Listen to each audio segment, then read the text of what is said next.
jika seseorang yang kamu sayangi meninggal dan semua orang mengatakan itu bunuh diri, tapi kamu yakin ada sesuatu yang disembunyikan di balik itu.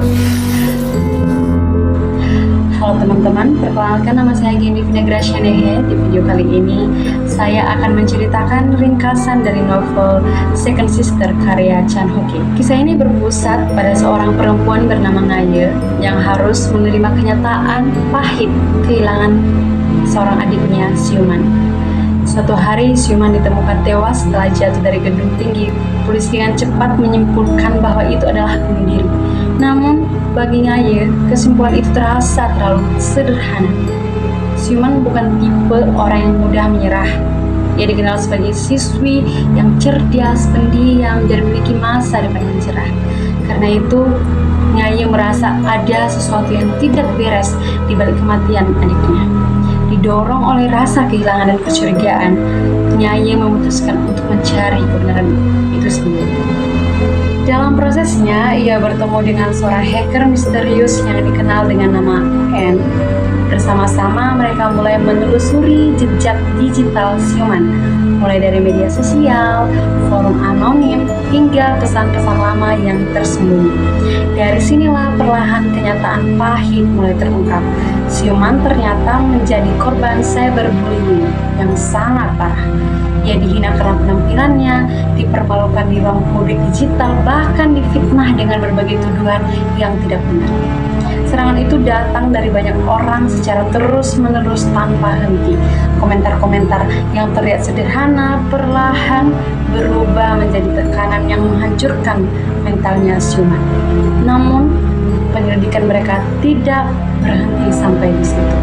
N menemukan bahwa di balik semua itu ada orang-orang nyata yang secara aktif memperburuk keadaan. Mereka bukan sekedar pengguna anonim yang ikut-ikutan, tetapi individu yang sengaja menyebarkan rumor, memanipulasi opini, dan memperbesar kebencian terhadap Siuman. Dengan kata lain, tragedi ini bukan sekedar kebetulan, tetapi hasil dari rangkaian tindakan banyak orang. Lalu seiring berjalannya waktu, tujuan Ngaye mulai berubah. Awalnya ia hanya ingin mengetahui kebenaran tentang kematian adiknya. Namun setelah mengetahui penderitaan yang dialami oleh adiknya, rasa itu berubah menjadi kemarahan. Di sini peran N menjadi semakin berbahaya. N tidak hanya membantu menemukan pelaku, tetapi juga mulai memberikan hukuman kepada mereka dengan cara yang dingin, terencana, dan seringkali kejam. Satu persatu orang-orang yang terlibat dalam pembunuhan itu mulai menghadapi konsekuensinya. Identitas mereka terbongkar, reputasi mereka hancur, hidup mereka berubah drastis, beberapa bahkan mengalami tekanan balik yang sangat berat. Ngaye awalnya ragu dengan cara ini, namun perlahan ia ikut terseret dan mulai percaya bahwa mungkin ini adalah bentuk dari keadilan.